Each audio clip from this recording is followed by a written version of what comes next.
ಹರೇ ಶ್ರೀನಿವಾಸ. ಸ್ನೇಹಿತರೆ, ನಿಜ ಜ್ಯೇಷ್ಠ ಮಾಸದ ಶುಕ್ಲ ಪಕ್ಷದ ಏಕಾದಶಿ, ಜ್ಯೇಷ್ಠ ಶುದ್ಧ ಏಕಾದಶಿ ನಾಳೆ 25ನೇ ತಾರೀಕು ಗುರುವಾರ ಬರ್ತಾ ಇದೆ. ಇದನ್ನು ನಿರ್ಜಲ ಏಕಾದಶಿ ಅಂತ ಕರೆಯಲಾಗುತ್ತೆ. ಈ ಒಂದು ನಿರ್ಜಲ ಏಕಾದಶಿಯನ್ನು ನಾವು ಯಾತಕ್ಕೋಸ್ಕರ ಆಚರಣೆಯನ್ನು ಮಾಡಬೇಕು, ಹೇಗೆ ಆಚರಣೆಯನ್ನು ಮಾಡಬೇಕು, ನಿರ್ಜಲ ಏಕಾದಶಿ ಅಂತಂದರೆ ಏನು, ಇದರ ಮಹತ್ವ ಏನು, ಎಲ್ಲವನ್ನು ಈ ವಿಡಿಯೋದಲ್ಲಿ ತಿಳ್ಕೊಳ್ಳೋಣಂತೆ.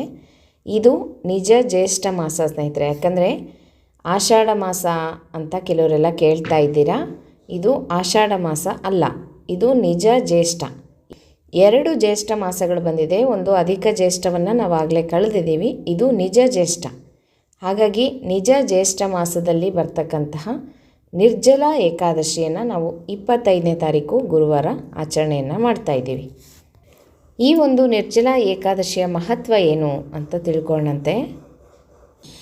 ಭೀಮಸೇನ ದೇವರು ವೇದವ್ಯಾಸರಲ್ಲಿ ಹೇಳ್ತಾ ಇದ್ದಾರೆ. ಏನಂತ? ಏಕಾದಶಿ ಉಪವಾಸ ಮಾಡೋದು ವಿಷ್ಣು ಭಕ್ತನಾಗಲಿಕ್ಕೆ ಅಂತ ಎಲ್ಲರಿಗೂ ಗೊತ್ತಿದೆ ಅಲ್ವಾ. ವಿಷ್ಣುವಿನ ಪರಮ ಭಕ್ತನಾಗಲಿಕ್ಕೆ, ವಿಷ್ಣುವಿನ ಪ್ರೀತಿಗೆ ಪಾತ್ರರಾಗಲಿಕ್ಕೆ ನಾವೆಲ್ಲನೂ ಏಕಾದಶಿಯನ್ನು ಮಾಡಬೇಕು. ಹೀಗೆ ಏಕಾದಶಿ ಉಪವಾಸವನ್ನು ಮಾಡದೇ ಇದ್ದರೆ ವಿಷ್ಣು ಭಕ್ತನಾಗಲು ಸಾಧ್ಯ ಇಲ್ಲ.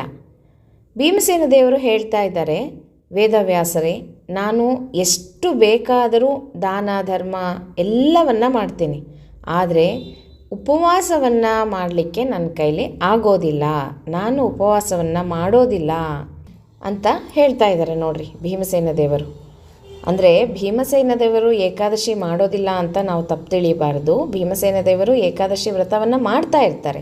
ಆದರೆ ಕೆಲವು ಜನರ ಸಮಸ್ಯೆಗಳನ್ನು ಇಲ್ಲಿ ಭೀಮಸೇನ ದೇವರು ಹೇಳ್ತಾ ಇದ್ದಾರೆ. ಕೆಲವು ಜನರು ಹೇಳ್ತಾ ಇರ್ತಾರಲ್ವ, ಅಯ್ಯೋ ನಮಗೆ ಉಪವಾಸ ಇರಲಿಕ್ಕೆ ಆಗೋದಿಲ್ಲಪ್ಪ, ಏನು ತಿಂದೆ ಹೇಗಿರೋದು.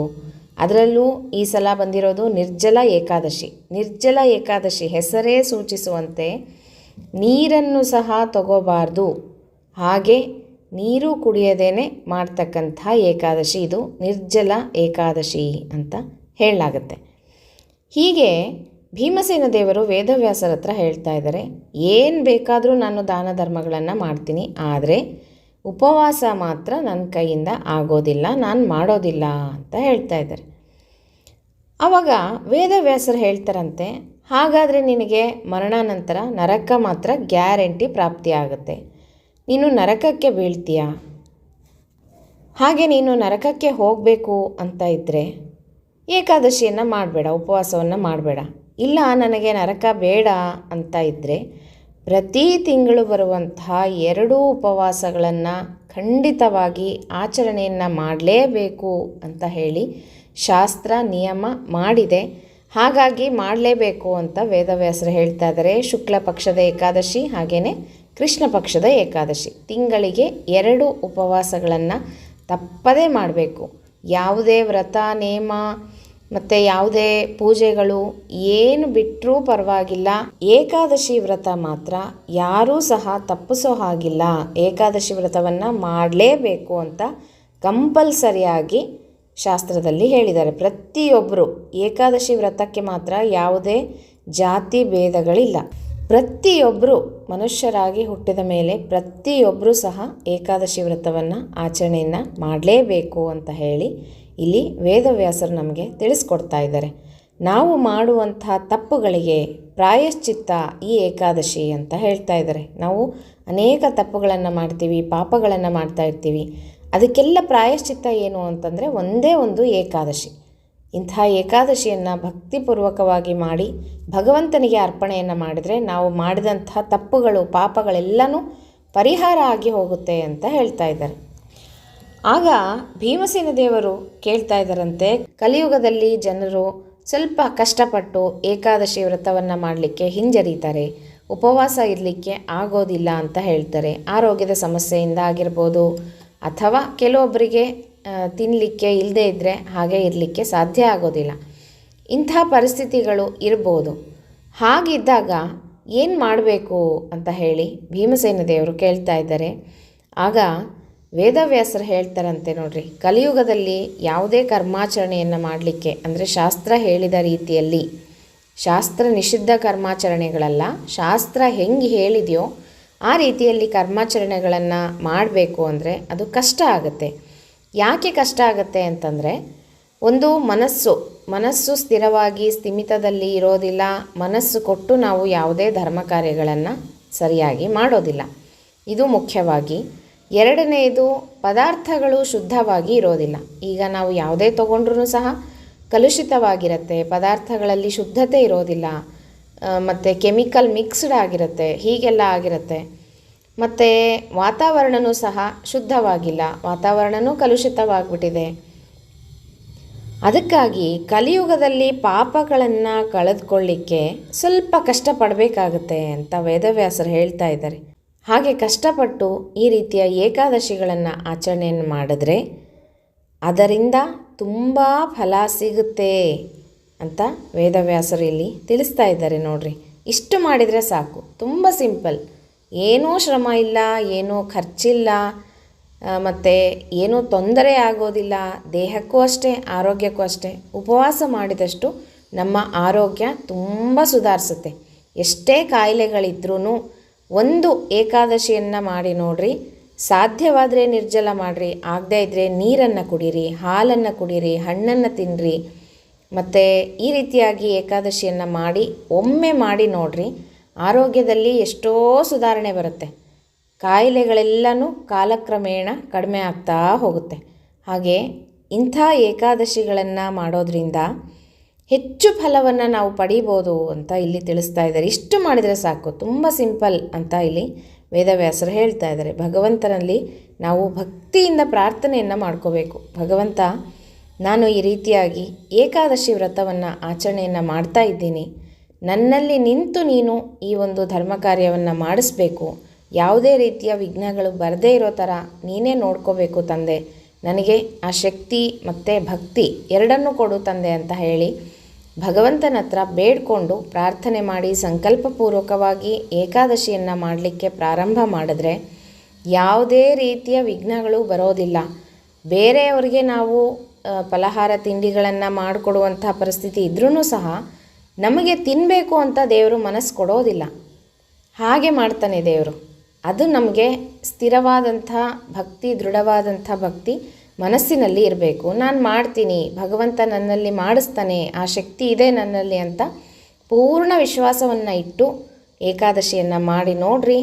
ಕಾಲಕ್ರಮೇಣ ನಿಮಗೆ ಯಾವ ರೀತಿ ಬದಲಾವಣೆ ಆಗ್ತಾ ಇದೆ, ದೇಹದಲ್ಲಿ, ಆರೋಗ್ಯದಲ್ಲಾಗಿರಲಿ, ಜೀವನದಲ್ಲಾಗಿರಲಿ, ಎಲ್ಲನೂ ಬದಲಾವಣೆಯನ್ನು ನೀವು ಕಾಣ್ತೀರ.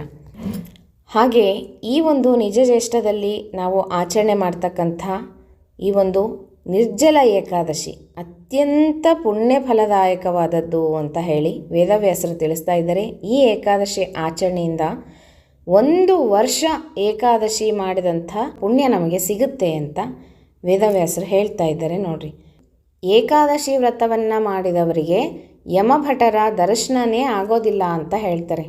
ಯಮಲೋಕಕ್ಕೆ, ನರಕಕ್ಕೆ ಹೋಗೋದೇ ಇಲ್ಲ ಏಕಾದಶಿ ಮಾಡಿದವರು ಅಂತ. ಅಷ್ಟು ಒಂದು ಪುಣ್ಯಕರವಾದಂಥ ಏಕಾದಶಿ ವ್ರತಗಳು. ಇಂತಹ ಏಕಾದಶಿ, ನಿರ್ಜಲ ಏಕಾದಶಿ ನಾಳೆ ಅಂದರೆ 25ನೇ ತಾರೀಕು ಗುರುವಾರ ಬರ್ತಾ ಇದೆ. ಎಲ್ಲರೂ ಆಚರಣೆಯನ್ನು ಮಾಡಿರಿ. ಹಿಂದಿನ ದಿವಸ ದಶಮಿಯ ಆಚರಣೆ, 1 ಹೊತ್ತು ಊಟ, 1 ಹೊತ್ತು ಫಲಹಾರ ತಿಂಡಿಗಳನ್ನು ಮಾಡಿಕೊಂಡು ತಿನ್ಬೋದು. ಮಾರನೇ ದಿವಸ ಏಕಾದಶಿ, 3 ದಿನದ ವ್ರತ ಅಂತ ಹೇಳಲಾಗುತ್ತೆ. ಹಾಗಾಗಿ ದಶಮಿ, ಏಕಾದಶಿ, ದ್ವಾದಶಿ ವ್ರತ ಮಾಡಿದ ರೀತಿ ಪವಿತ್ರವಾಗಿ ಏಕಾದಶಿಯನ್ನು ಮಾಡಬೇಕು. ಮತ್ತು ಏನನ್ನೂ ಸೇವಿಸದೆ ಏಕಾದಶಿಯನ್ನು ಆಚರಣೆಯನ್ನು ಮಾಡಬೇಕು. ಹಾಗೆಯೇ ದ್ವಾದಶಿ ಪಾರಣೆ ಅಷ್ಟೇ ಮುಖ್ಯ.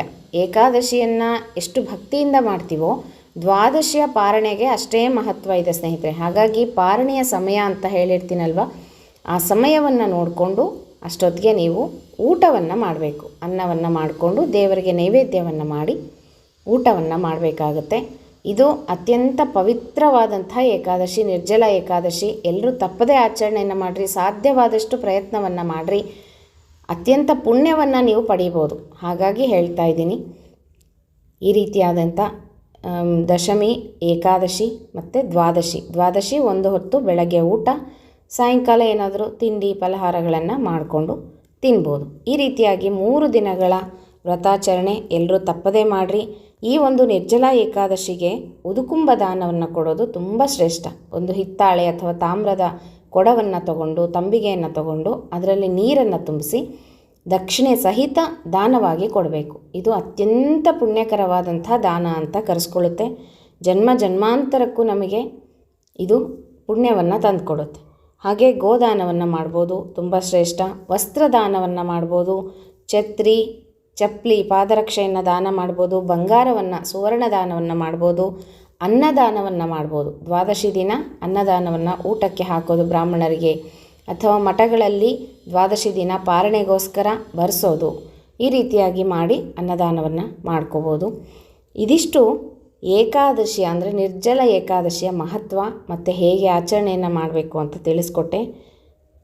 ಕಲಿಯುಗದಲ್ಲಿ ತಪಸ್ಸು ಅಂತ ಹೇಳ್ತಾರೆ. ಏಕಾದಶಿಯ ವ್ರತ ತಪಸ್ಸಿಗೆ ಸಮಾನ ಅಂತೆ. ಎಷ್ಟು ಯಜ್ಞ ಮಾಡಿದರೂ ಕಡಿಮೆ ಏಕಾದಶಿಯ ಮುಂದೆ. ಅಷ್ಟು ಒಂದು ಮಹತ್ವ ಏಕಾದಶಿಗಿದೆ. ಹಾಗಾಗಿ ಎಲ್ಲರೂ ತಪ್ಪದೇ ಏಕಾದಶಿಯನ್ನು ಆಚರಣೆಯನ್ನು ಮಾಡಿರಿ. ಇನ್ನು ಶುಕ್ರವಾರ 26ನೇ ತಾರೀಕು ದ್ವಾದಶಿ ಇರುತ್ತೆ. ಬೆಳಗ್ಗೆ 6 ಗಂಟೆ 10 ನಿಮಿಷ ಅಥವಾ 6:15ಕ್ಕೆ ಪಾರಣೆಯ ಸಮಯ ಇದೆ. ಅಷ್ಟರೊಳಗೆ ನೀವು ಸ್ನಾನ ಪೂಜೆ ಮುಗಿಸ್ಕೊಂಡು 6 ಗಂಟೆ 10 ನಿಮಿಷ ಅಥವಾ 6 ಗಂಟೆ 15 ನಿಮಿಷಕ್ಕೆ ನೀವು ಊಟವನ್ನು ಮಾಡ್ಬೋದು. ಇದಿಷ್ಟು ನಿರ್ಜಲ ಏಕಾದಶಿಯ ಮಹತ್ವ, ನಿಜ ಜ್ಯೇಷ್ಠ ಮಾಸದ ನಿರ್ಜಲ ಏಕಾದಶಿ. ಎಲ್ಲರೂ ತಪ್ಪದೇ ಆಚರಣೆಯನ್ನು ಮಾಡಿರಿ ಅಂತ ಹೇಳ್ತಾ ಮತ್ತೆ ಮುಂದಿನ ವಿಡಿಯೋ ಒಟ್ಟಿಗೆ ಸಿಗೋಣ ಸ್ನೇಹಿತರೆ. ಹರೇ ಶ್ರೀನಿವಾಸ.